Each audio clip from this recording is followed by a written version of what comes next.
good morning. If you haven't gotten your homework 2 back, come up and get it after class. I haven't sent around the solution yet, but I will try to do that this morning after class.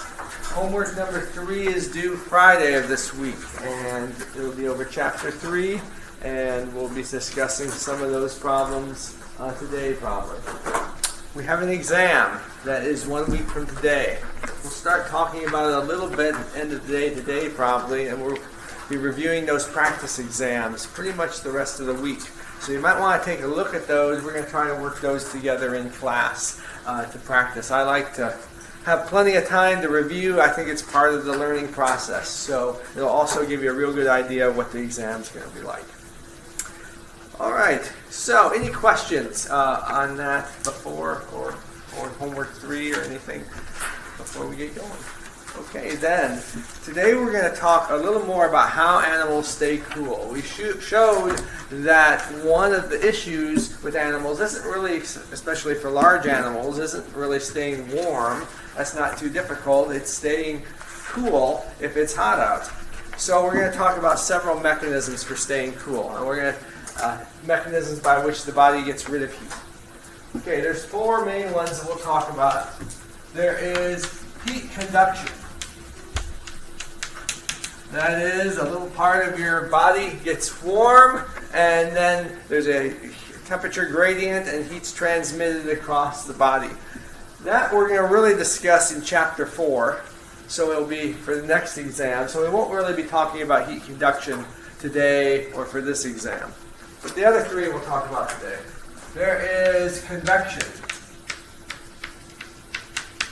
That is when you lose heat at the surface of the body. Usually you have some kind of fluid going by, like a breeze or water flowing by, and it carries the heat away. So you're going to convect at the surface of the body. And we'll look at that in our very first example. The number 3 is radiation.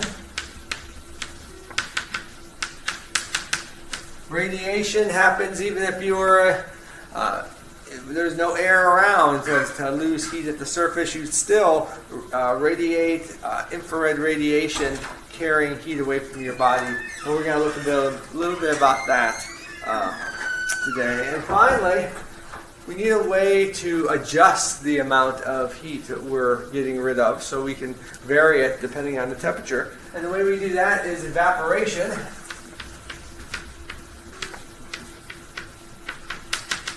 And in evaporation, we sweat. And the amount of sweat we can adjust. And sweating is actually a very effective way to get rid of heat. So that we can, if it's very hot and we're out exercising, we can increase the amount of sweat. If it's not, we can lower it. So let's look at convection, radiation, and evaporation. And we'll begin with problem from the book. It's going to be problem 3.51.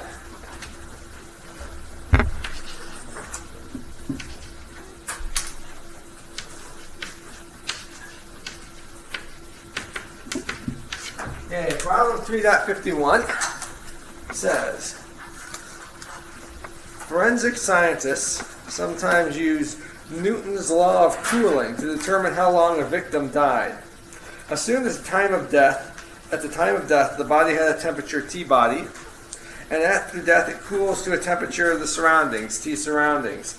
Assume the rate of heat loss by the body is proportional to the surface area of the body, S, and the temperature difference. The constant of proportionality is called the convection coefficient. So, let us translate that into mathematics. Okay, so we have the rate of cooling. So that's what rate you're getting rid of heat. You're getting rid of energy.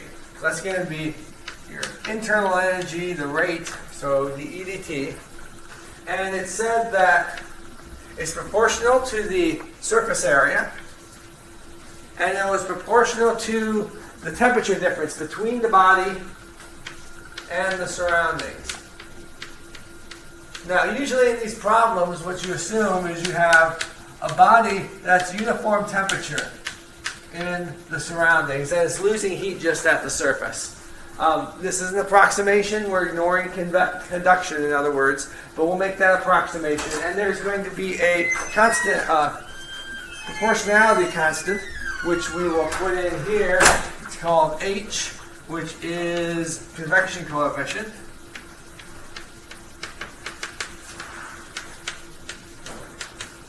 And also, this is the rate that we're losing heat. So the amount of heat's going down. So we really need a minus sign out front to indicate that this is a rate of losing heat. That way we don't need a negative convection coefficient.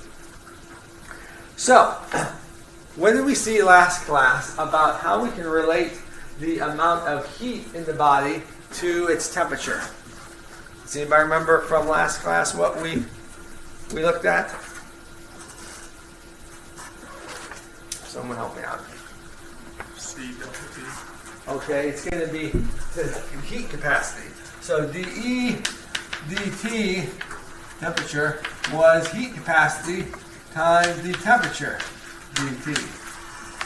So if we want to relate dE dt, so that's going to become C dt, the temperature dt. I got to be careful when I say it. Big T is temperature, little t is time. I'll bring the C to the other side, and I'll get the temperature, the time, is equal to minus H. And there's another thing we can do before I do that. This is the heat capacity for the entire body, and that's correct. How would we write that in terms of the specific heat capacity? We may not know the heat capacity for the whole body. How do we relate heat capacity to specific heat capacity? Times the density. It's times its mass. So this is specific heat is heat capacity per unit mass. And the mass was going to be the density times the volume. So I'll write that as density volume. So now C star rho V is just the heat capacity, the total heat capacity, times the T, the little t. And now I'm going to bring all those things to the other side. So HS over C star rho V, and then I have T minus T surroundings. And this is the differential equation describing heat loss. So, first part of this problem, part A, said relate the rate of heat loss to the rate of temperature change and derive a differential equation for the body temperature T. This is a differential equation describing the body temperature as a function of time.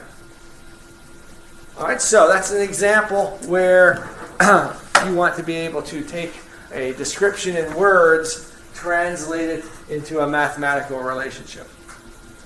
Okay, so the next thing the problem asks for is to solve this differential equation. Well, does this look like anything familiar? Who's seen this differential equation before or something similar to it? Well, this is the change in temperature with time. It has a minus some big constant times the temperature. And then it has a plus some big constant. So it's really that same problem that we solved when we were looking at how fast objects fall under friction. It's got the temperature with respect to time is minus something proportional to temperature. Now, what do we say the solution to that sort of differential equation looks like? When you have dy dt is equal to, there's a minus sign, some constant y. What's the solution to that differential equation? A sine plus B cosine. Not quite. That's actually the second most important differential equation to remember. If this had second derivatives in it, you'd be right. But it's first derivative. It's the decaying exponential that we talked about before. So we're going to make a guess for our solution. Temperature. I'm going to guess that it's some constant times, let me make sure I got the constants the same as my notes so I don't start getting confused.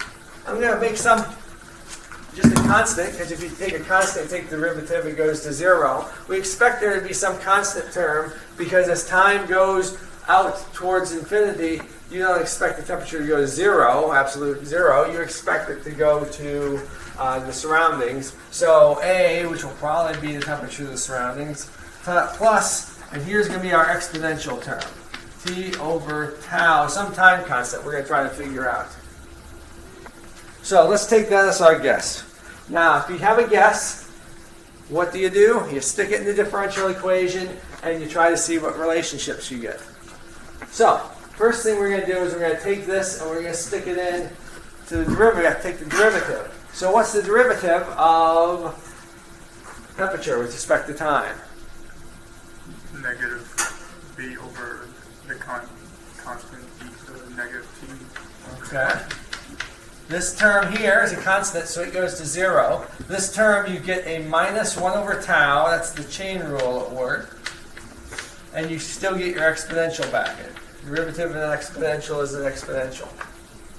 So, I got everything I need. Let's stick these in here. We'll put this in for this side. Minus b over tau, e to the minus t over tau, equals minus hs over c star rho v times t. Well, t is all this. A plus b e to the minus t over tau minus the t surroundings. And that has to be true at all times. If it's going to be true at all times, that means the exponential terms have to be the same and the constant terms have to be the same. Well, if the constant terms, there's no constant term on this side, so that means A minus T surroundings has to equal 0 for the constant terms to work out. And that just means, as we kind of expected, A is equal to T surroundings. Okay, that makes sense, because as time goes to infinity, this term gets small, and your temperature just goes to the surroundings, which is what you'd expect to have. Now, the other term is going to be, see the exponential terms, the exponentials will go away, and so will the b, incidentally. You get minus 1 over tau, canceling out the b and the exponential, equals, and you got a minus hs over c rho star v, and I canceled out the b and I canceled out the exponential, so that's just 1. So what you end up getting is the time constant. This works if the time constant is c, I messed up. The star goes in front of the c.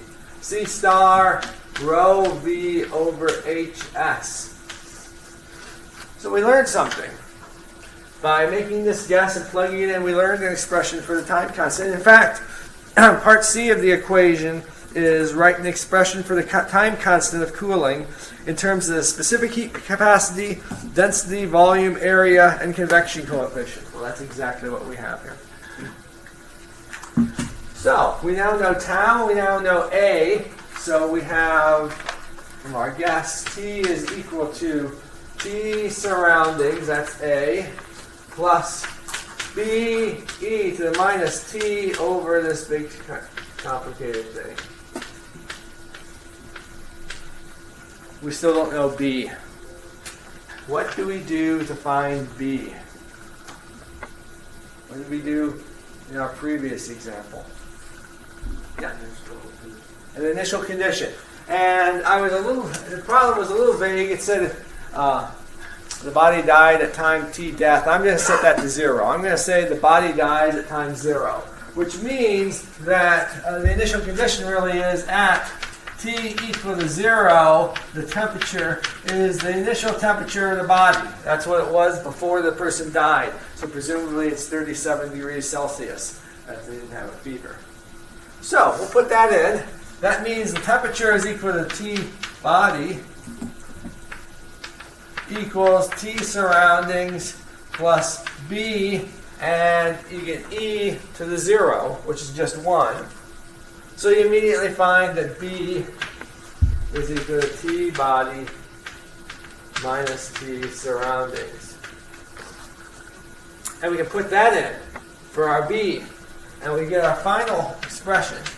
T, as a function of temperature, is going to be, well, there's going to be a T surroundings plus T body minus T surroundings E to the minus T over C star rho V over HS. And that is the answer to part B when it says solve the differential equation. This is Newton's law of cooling. And it basically says that if you start, you're going to assume the body is at a warmer temperature than the surroundings. You're going to get an exponential fall off to the surroundings temperature. And the time constant is going to be when this difference is fallen to about 1 over e, or about a third of the difference.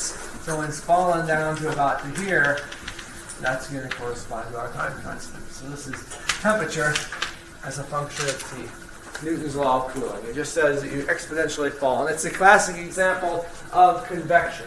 Because convection was when we assumed that there was some mechanism at the surface that got rid of heat, but we're ignoring conduction, which would have temperature gradients within the body. So we just have it losing heat to the outside. And this convection coefficient, H, actually has a lot in it. And for instance, if there's a breeze blowing, you might cool the body off faster. That would be in the convection coefficient. If the body was in a river instead of on the ground, then they have water flowing past, and that'd be very effective at carrying heat away. So your convection coefficient is going to have a lot about what's happening at the surface. If the body had thick clothing, a thick coat on, it might lose heat more slowly. H would be very different. Okay. There's a part D. For two bodies with the same shape but different sizes, which will cool faster, the large body or the small body? Well, the one that's going to cool faster is going to have the smaller time constant. So the smaller value of C star rho V over HS. And we can use our scaling arguments that we had in chapter 2. Volume goes as size cubed. Surface area goes as size squared. These other elements are presumably independent of the radius. So you end up getting a cubed, this a being the radius, a cubed over a squared. You're going to get time constant goes as a. So large bodies are going to take a long time. They're going to cool slowly. Small bodies are going to cool more rapidly. So you find that the time constant is proportional to a, which is the linear size, like a radius or some other measure of the linear size of the body. You can make it cool more quickly if you change the shape, but the problem said, let's assume the shape's the same and all we're doing is adjusting the size. Alright, so we've learned a little bit about cooling. We learned that it's exponential. We learned an expression for the time constant. We learned how it varies with linear size, and we even learned a little bit of how to improve cooling. If you're doing, say, a completely non-biological example, but you're designing, some of you are mechanical engineers, you're designing some heat sink to try to get rid of heat from a computer system. What you want to do is you want to make tau small, so you want to make your surface area large and your volume small. So you end up making a heat sink that's got a whole lot of leaves that stick up that have a lot of surface area for their volume, and that's going to be most effective at cooling something off. So it makes a lot of sense. Okay, so that's convection.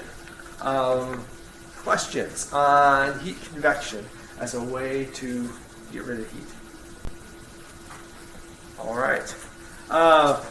One reason I like that problem is because right off the bat it forces you to take a physical description of what's happening and to translate it into a differential equation and then solve the differential equation. Both of those skills are important skills. Solving it and deriving it.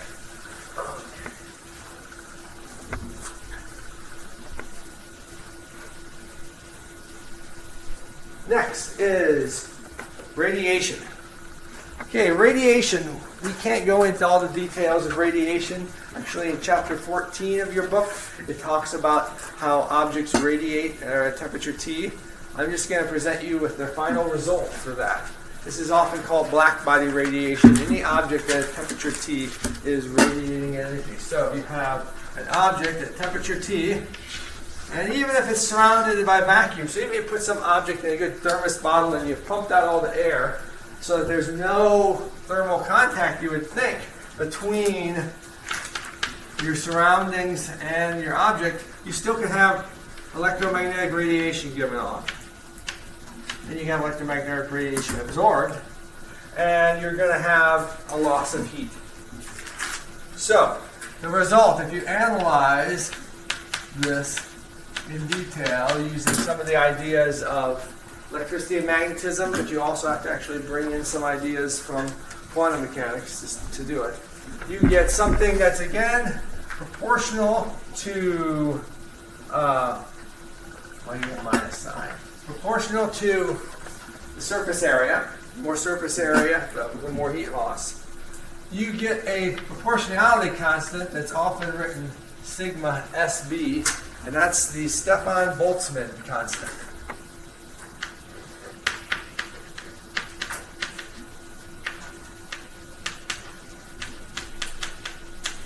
Same Boltzmann from the Boltzmann factor. And that's actually a constant you can derive from basic first principles. We won't do that, but it's known constant.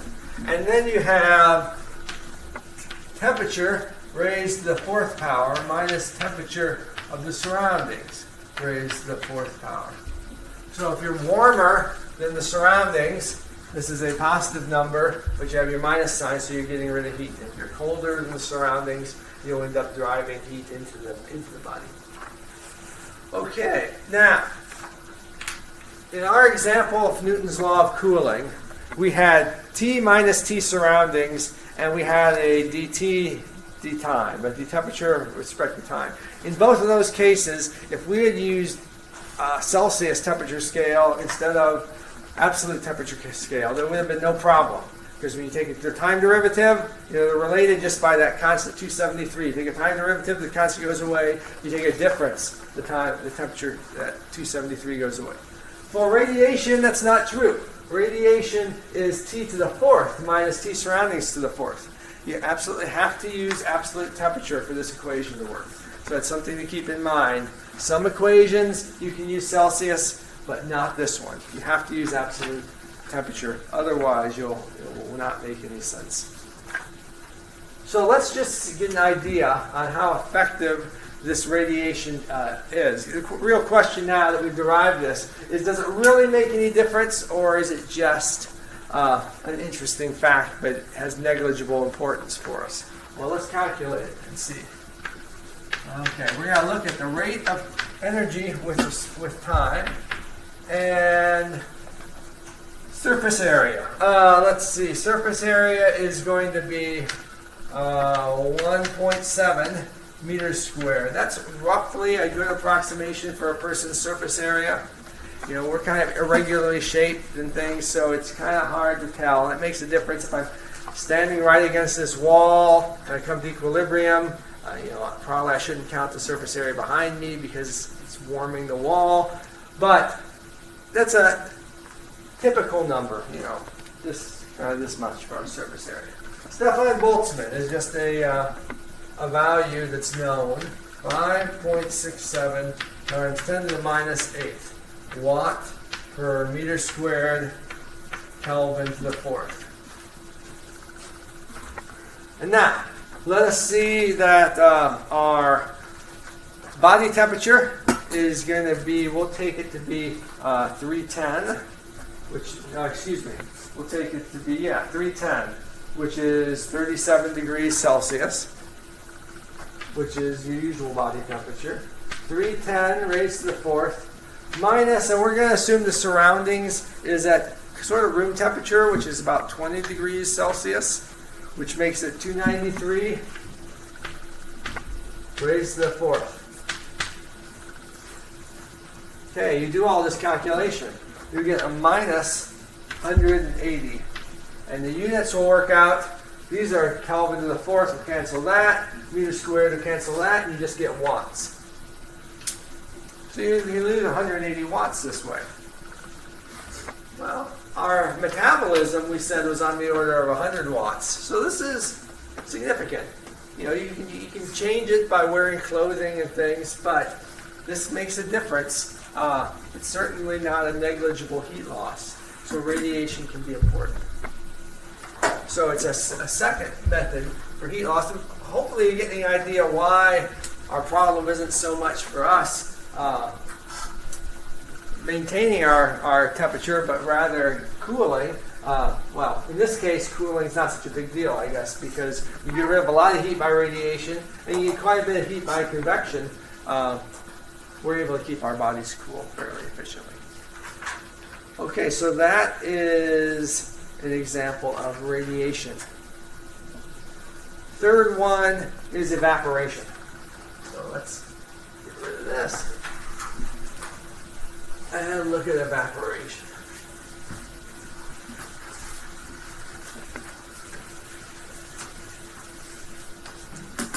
All right, now, when water evaporates, it takes heat. And the canonical number is 2.5 times 10 to the 6 joules are given off for every kilogram of water that evaporates. That tells you basically, it's the same as how much heat it takes to boil water. Okay? So, we're going to use this number. I'm not going to try to derive this number. We're going to use this number to try to predict how much heat you lose from sweating. Okay, so how much sweating do you do? Well, we're going to take sort of a medium number. A medium number that corresponds to maybe moderate exercise, but nothing too dramatic. We're going to sweat at 1 liter per hour. Okay, so that's a reasonable rate of sweating. How much energy do we lose if we're sweating 1 liter of water per hour? Let's calculate the EDT. That's going to give, we got to lose 2.5 times 10 to the 6 joules per kilogram. And what really matters now is how many kilograms of water do we lose per hour, or per second is what we're going to eventually need. Well, we know we lose 1 liter per hour. We need this into seconds so we can look at watts. So let's convert to seconds. So 1 hour is 3,600 seconds, 60 times 60. So now we get rid of the hours, but we still have liters and kilograms, so we got to relate those two. Well, we're going to have to use the density. So if we have 1,000, we're mostly water, kilograms per meters cubed. So that's 1,000, and now we got rid of our meters cubed, but we still have to relate meters cubed to liters. So we're going to get 1 meters cubed is 1,000 liters. So these two factors kind of cancel out. And what they say is a liter is a kilogram. So we could have just gone here and we said, 1 liter per hour, that's 1 kilogram of water per hour. We could have just known that. A liter of water is a kilogram. But this is the way you do the entire calculation. And if you do that calculation, so those two the thousands cancel. This is a big number, 10 to the 6, but this is something 10 to the 3. You end up getting a large but not huge number, 694 watts.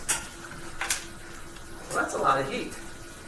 So you can get rid of a lot of heat from evaporation.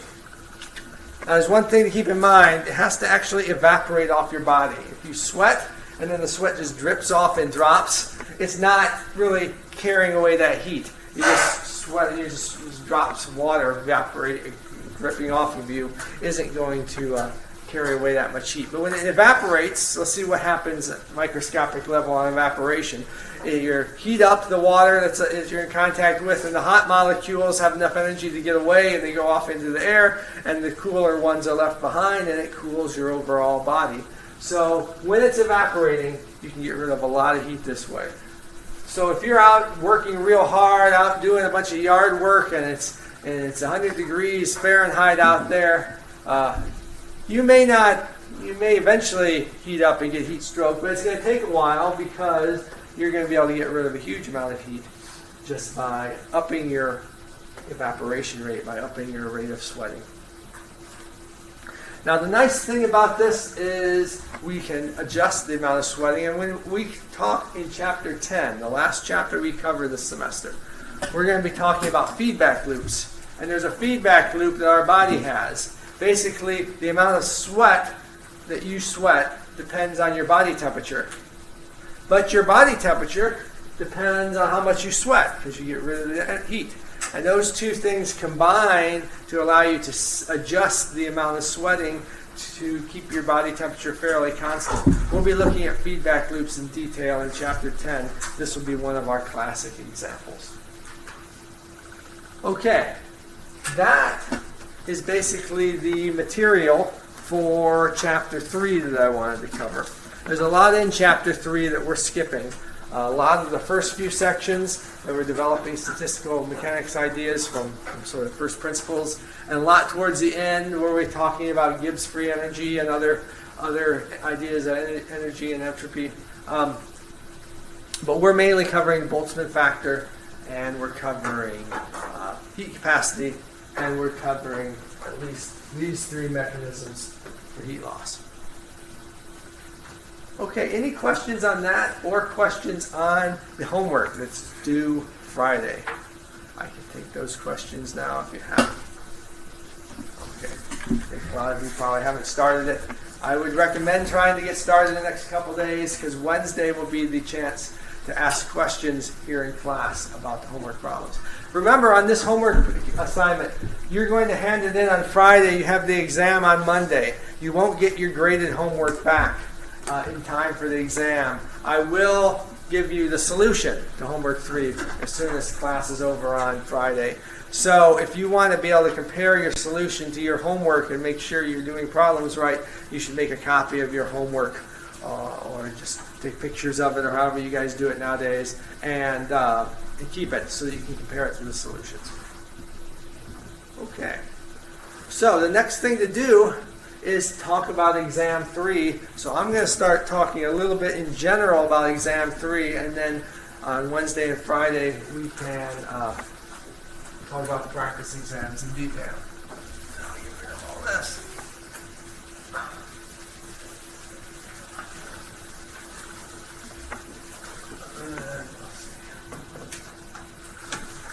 Okay. Number 1. There's good news and bad news involved. Here's the bad news.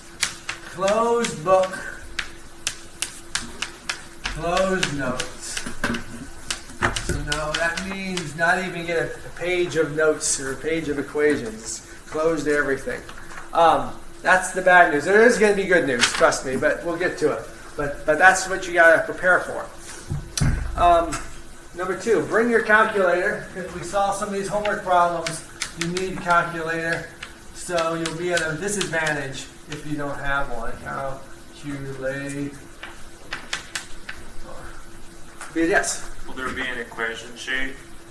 I will tell you what equations you need to know, and if any equations beyond that, I would give you on the exam, but there won't be an equation sheet per se. There will be half a dozen equations that we're about to talk about that you'll be expected to know by memory. Okay, if you see on those practice exams, there's a little bit of room to work the problem there, but maybe not quite enough room, so you might want to bring some paper. You may or may not need it, depending on how much space you use on the exam, or how some people like to work it out first on scrap paper and then copy it onto the exam. Well, you can decide, but you should have some paper with you. Okay, another thing. This is an obvious one. Be on time, because you only have our class period. And we can steal a few minutes, but there is a class coming in after us. So the class gets done at 9:07. Really by 9:10 we got to be out of here. There's another class coming in. So we want to get started right away so you have a full 70 minutes to work on the exam. So if you're late, you just lose some of that time. Will time matter? It might. 70 minutes, you can look at the practice exams and get an idea how fast you think you can solve it. I think the exams are a reasonable size for the amount of time you're given, but that's always something that different people disagree about, and I've had students who have felt they didn't have enough time. So just remember, you want to be here, ready to go. We won't start early, but we will start 8 o'clock on the dot. Okay, now another thing is, if time's an issue, then you should make sure that you don't get bogged down on one of the problems and spend all your time trying to figure it out and then not have time to do the rest. Because if you've noticed on the homework, you guys can pretty much write down any kind of anything almost that having to do with the problem, and you'll get a few points. Very rarely will I go minus 10 unless it's just a blank piece of paper for that problem. But on the other hand, to get a full 10 points, you got to be just pretty much perfect. Well, that's the same way I'm going to grade the exam. I'm going to grade in a similar type of way. So if you can just say there's a Newton's law of cooling, and you can maybe just make the picture that shows you know what convection is and start getting some differential equation that looks kind of right, you'll get a few points for that.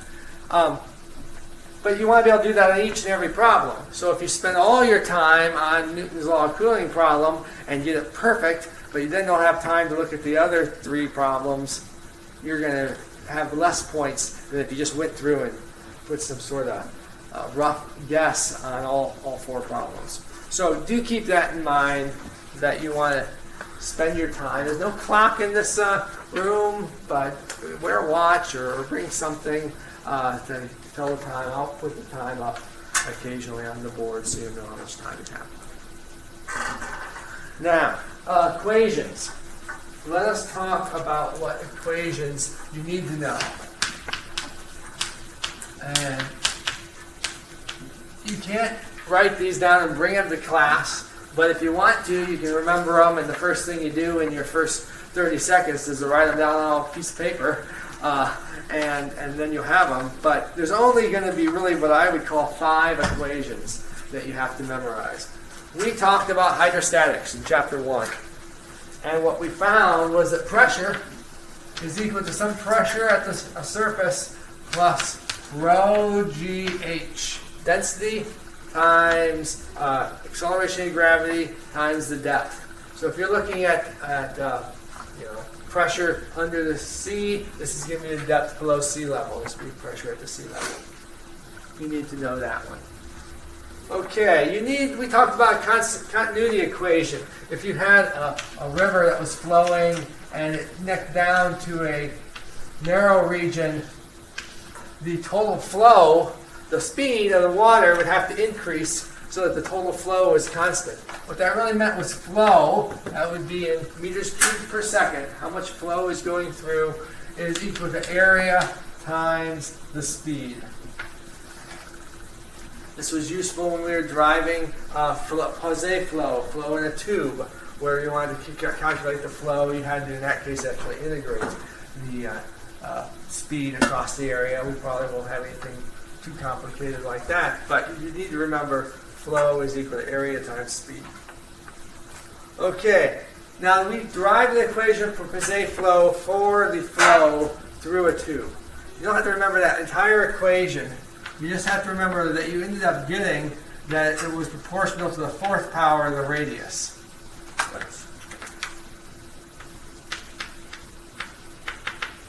The other parts of that equation, if I wanted you to know to be able to use it in a problem, I would give you. There's a viscosity and a factor of 8 and a factor of pi and a pressure gradient. Those things I would give you. But you ought to remember, this is like a homework problem. If I ask you on the test, okay, you have a tube and you decrease its radius by 20%, how much are you going to change the flow? You need to remember that it goes as supporting power. It's not even an equation, it's a proportionality. Okay, we talked a little bit about Reynolds number. Not a whole lot, but I thought it's important enough that you should remember it. So if you're calculating the Reynolds number, this is a characteristic size, and I'm not going to be too worried if you say use radius instead of diameter or diameter instead of radius. You want to get is an order of magnitude estimate of this Reynolds number. Characteristic size, characteristic speed, density over viscosity. It's telling you the relative importance of viscosity and basically convection through the fluid, the MA term in F equals MA. So you want to be able to calculate the Reynolds number. And this was, and then there is from chapter 3, the Boltzmann factor. A probability is some constant e to the minus energy of the state over kT, Boltzmann's constant times absolute temperature. Now to me, those are, really there's only five. The five equations you need to know. Now you might say, wait, well, five equations you need to know, there's other things. Well, a lot of the other things I consider sort of just definitions. For instance, we did biomechanics and we studied how different muscles worked, and you had to know what a torque was. A torque is a force times the distance. To me, that's a definition, not an equation. You could argue about what it is. You need to know it. You need to know what a torque is. You need to know that you add up all the forces equal to zero in both directions. You add the torques equal to zero, and you can solve biomechanics problems. So I don't mean to say that you don't have to know anything else other than these five equations. But I consider that to be a definition. Density is in this problem. Density is mass per unit volume. So you need to know the definition of density. You need to know the definition of pressure, what it is, force per unit area. You need to know the definition of heat capacity. Okay? It's basically joules per degree change in temperature. So those are things which I don't consider to be equations, but you might. Yes? What type of unit conversions will you know? What type of unit conversions will you know? Like, I know the basic ones, but... Okay. For conversions, you might want to actually get out a practice exam and look at the top of the practice exam, because the same information that's on the top of each practice exam will be on your exam, and that gives some unit conversions. It gives a conversion between atmospheres and pascals for pressure. It gives a conversion between millimeters of mercury and pascals. It gives a conversion between electron volts and joules. It tells you the conversion from Kelvin to degrees Celsius. It tells you 1,000 liters is 1 meters cubed. So those conversions you don't need to memorize. They're given here. Now, you ought to know some basic things. You ought to know a watt is a joule per second, and a pascal is a newton per meter squared. There's certain definitions of units that I do expect you to know. But especially funny unit conversions to non-standard units, they should all be given in the problem or given up here at the top. Yes? You don't need to know constants, right? Like the Boltzmann constant, or do you need to know that? Okay. A lot of constants are actually on the top of this practice exam too. For instance, density of water, density of air, viscosity of water, viscosity of air, specific heat of water, specific heat of air. Boltzmann's constant is on here. And if other acceleration of gravity is even on here, 9.8. If there are other constants, so if I asked you to know the Stefan Boltzmann's constant, I wouldn't ask you to know the Stefan Boltzmann. I would give it to you. I'm trying to think of what other constants could possibly be on there. If there was some oddball constant that came up, I would give it to you. So basically, you don't know. Here's another thing about the exam. If you're reading through the exam and you say, well, something's not given here, or I don't quite understand, you can come up and ask me. Now, I may say, I'm sorry, you're supposed to know that, and you don't gain anything. But I might say, oh, that wasn't very clear. I should really say that. And then I'd probably tell everybody, oh, you should know, here's a constant that I forgot to give you. So you can always come up and ask me questions. You may or may not get an answer, but there's no penalty for asking the question. So, and it's best to do it as early as possible. So anyways, the useful information at the top. Let me say one thing about, somehow, I don't quite know how, the book uses eta for the viscosity as a symbol, and somehow on the practice exams I use mu as the viscosity for the symbol. Just beware, they're exactly the same thing. I just somehow did not consistently use the same unit, and I didn't bother going back and correcting it before I sent you all the practice exam. So just let me clear up that little bit of confusion. So you don't have to memorize any of those basic, I mean really, you should know the density of water is 1,000 kilograms per meters cubed, but it's given on here even if you don't remember it.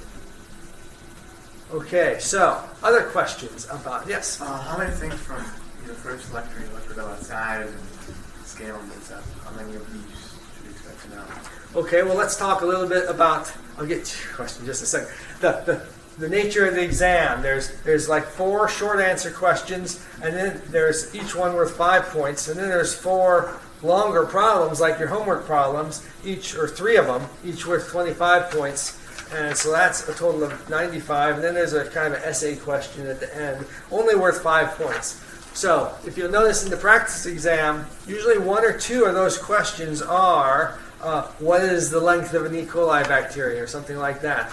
So those questions could appear there in the short answer. And they're short answer, all or nothing. I don't give partial credit on the short answer. But the good news is that I told you on the first day of class that you had to be within a factor of 3, but apparently I was more generous and I made the practice exam and your exam. You really only have to be a factor of 5. So that gives you a factor of 5 below or a factor of 5 above. A whole factor of 25 range is a big range. All you got to do is know the order of magnitude of the size of things. Yes. Do you have a question? Well, this is probably just a minor thing on top of anything else, but on the actual exam, the questions are more spread out from, at the very least, the room we would be given to and work on them in the exam itself. I mean, they're not close together like they are on that paper, are they? Yeah, actually, it's going to look very similar to this. So you bring some paper. So we have to do all the work on separate sheets? I've had students who have answered all the questions in the margins and down at the bottom. And sometimes the questions, they aren't meant to be real long. So if you were very efficient, you probably could do that. And I don't mind it as long as you're neat.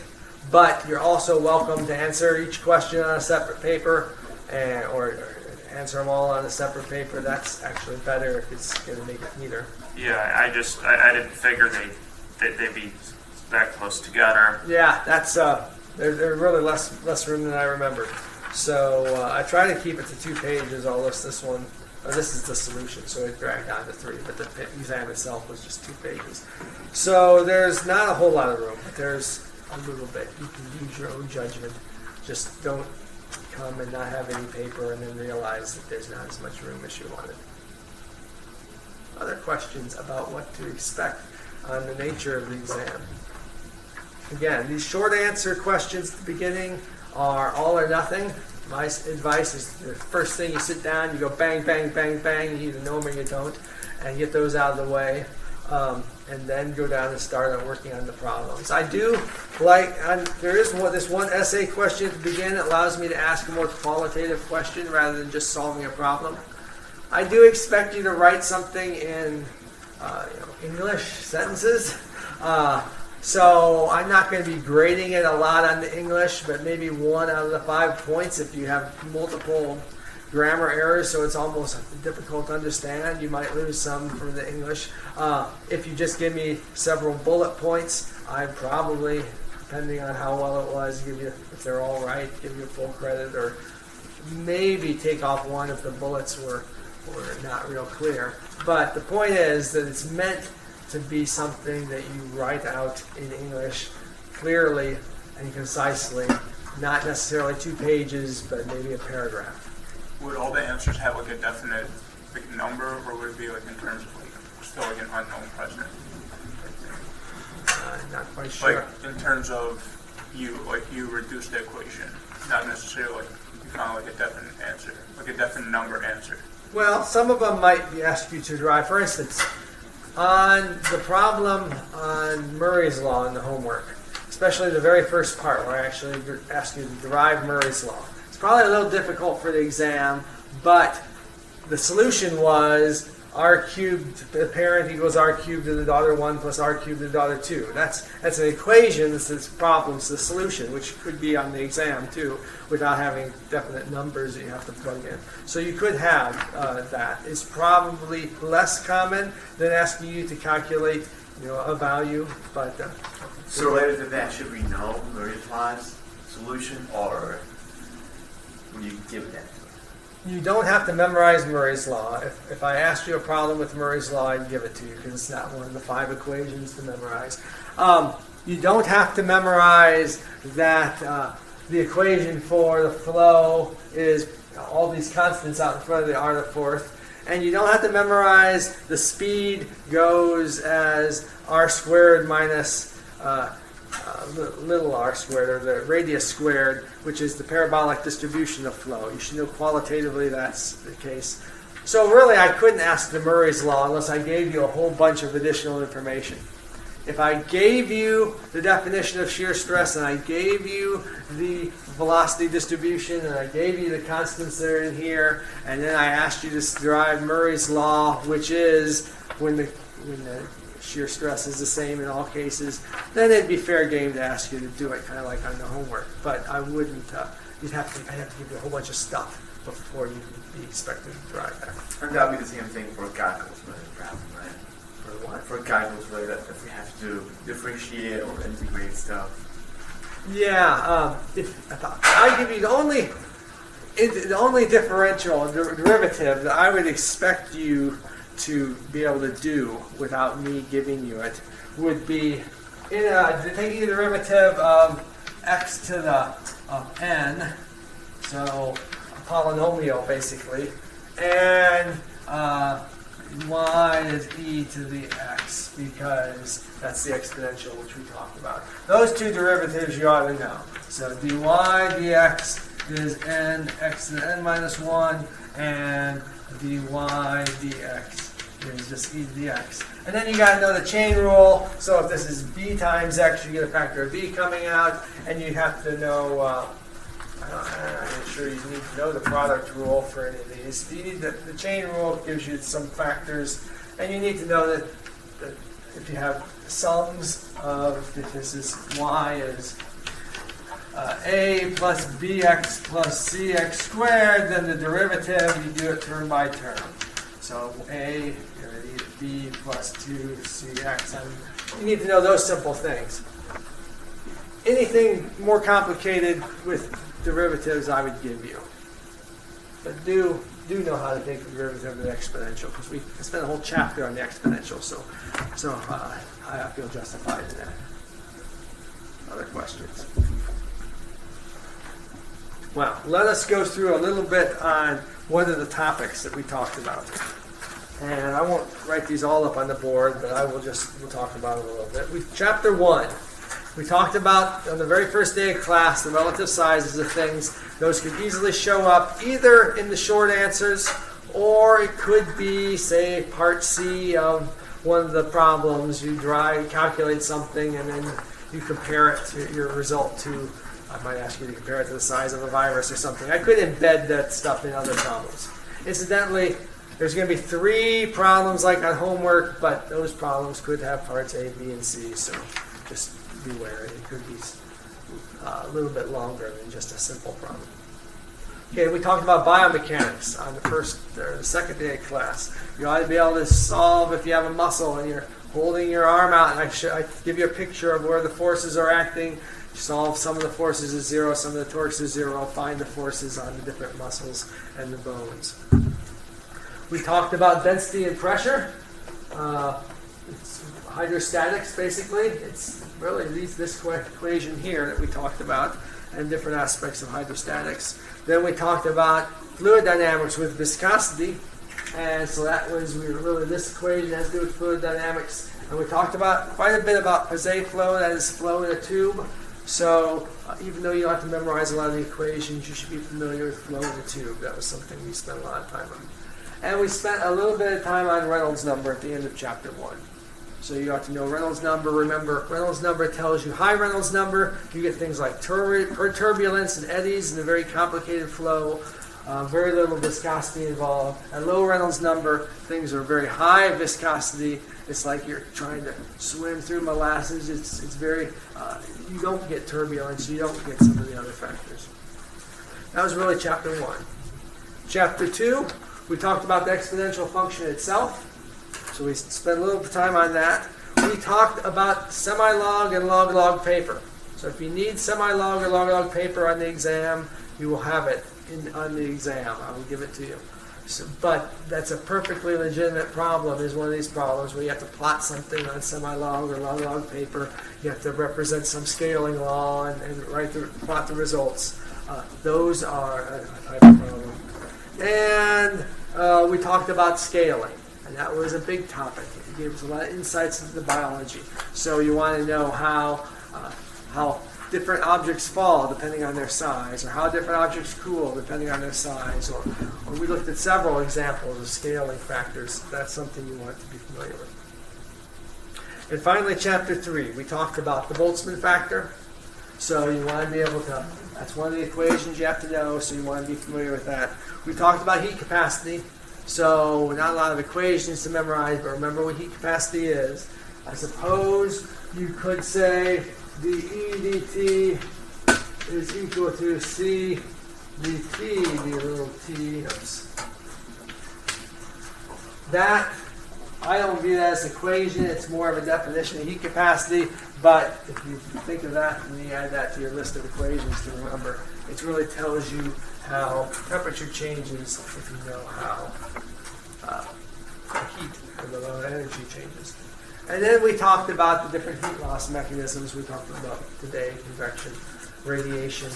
And notice that complicated radiation equation with a t to the fourth. It's not in the list. I did give you that if I expect you to use it. And heat loss from sweating. Okay, so those are really the topics. And hopefully when you look at the practice exams, you'll see that those are really, I mean, there might be a few other things. I won't absolutely say that that represents everything that could possibly be an exam, but for me, those are the most important topics that you'll be running into for the exam. So I would suggest you look at the practice exams, because we're going to try to solve them together here in class. And so it would be very useful to have looked at them beforehand. And one other thing is, remember, the comprehensive exam at the end, the final exam will consist of two parts. Part over the last few chapters, that's going to look like all the other exams. And then a comprehensive part, and that will be drawing questions from these practice exams and your exam 1 and 2 and all the practice exams. So time you spend looking at the practice exams can't be considered wasted. Not only will it prepare you for exam 1, but it will prepare you for that comprehensive part of the final exam. Yes? So the final exam will be exact problems from practice and the first and Well, second exam? On the day of the final exam, you get two things. One thing I call exam 3, and that's going to look like exam 1 and exam 2. It's going to be a bunch of problems over the last few chapters. You don't know what those problems are. And then you're going to get something called a comprehensive final exam, which are going to be exact cut and paste, same numbers and everything from previous exams and practice exams. So there's really going to be 3 practice exams and exam 1, and 3 practice exams for exam 1. There's going to be, I think, 3 practice exams for exam 2. I'm not sure about that, and exam 2. So you'd have 8 exams, so that would give you, you know exactly those questions. That's would be some subset of those questions. Then we get solutions for the exams, right? You're going to get the solutions for the exams and the practice exams. I'll send out the solutions to the practice exams Friday after class. So I won't give them to you before we solve them in the class, because then you'd just be reading my solutions back to me. But I will give them to you to use to study for the exam. Anything else? Yes? Are the exams curved after, or are they just whatever you got, you got? Well, they are curved in the sense that I'll guarantee you 90, 80, 70, 60 for A, B, C, D. And oftentimes, I mean, these exams, they aren't trivial exams. Oftentimes, students might not do as well as that, so I may lower that. I won't raise it, but I may lower it. So that would represent the curve. If I decide, gosh, maybe 80% should be an A because this was a hard exam, that could be a possibility. But even if I somehow messed up and gave you a trivial, easy exam, and everybody got 95s, I'll still give you 90, 80, 70, 60 for A, B, C, D. I won't curve the other way. Anything else? Okay, so We got all day Wednesday, all day Friday with nothing to do but go over the practice exams, prepare for this exam. So, see you on Wednesday. If you didn't get your homework back, come and get it now.